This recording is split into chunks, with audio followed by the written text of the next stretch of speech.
L'actualité à l'étranger, Bassirou Diomaye Faye, 44 ans, est élu président dès le premier tour au Sénégal. Fidèle de l'opposant Ousmane Sonko, Bassirou Diomaye Faye assure vouloir travailler avec tout le monde et maintenir son pays comme un allié sûr de tous les pays étrangers respectueux, je cite.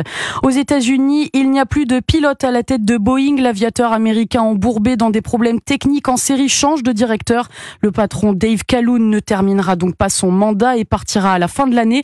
Cette mauvaise passe pour Boeing ne réjouit pourtant pas son concurrent Airbus, comme on aurait pu le penser, Aurélien Fleureau, car cela pourrait avoir un impact sur toute l'industrie aéronautique. Le premier constat, c'est qu'Airbus est déjà à flux tendu et ne pourrait pas monter en cadence à court terme en cas de nouvelles commandes. Et puis, au-delà de la concurrence pour gagner des parts de marché, les conséquences des problèmes de Boeing pourraient impacter toute l'industrie aéronautique, explique Eric Schulz, consultant et ancien directeur commercial d'Airbus. Les déboires de Boeing remettent en question pas mal de choses sur des problèmes de qualité, sur des problèmes de certification, avec peut-être des réglementations qui peuvent changer. Dans ce milieu-là, depuis très très longtemps, on apprécie la stabilité qui donne une vraie profondeur de vue sur la possibilité de répondre au carnet de commandes. Des impacts sur toute la chaîne de production qui là aussi peuvent perturber d'autres acteurs français. Safran est bien entendu le premier acteur français de l'industrie aéronautique travaillant sur les programmes Boeing et notamment sur le 737. Et donc forcément, ça a une incidence forte quand l'avion a des déboires et les cadences baissent. Mais jusqu'ici, Safran s'en sort bien puisqu'il fournit également la moitié des moteurs des Airbus A320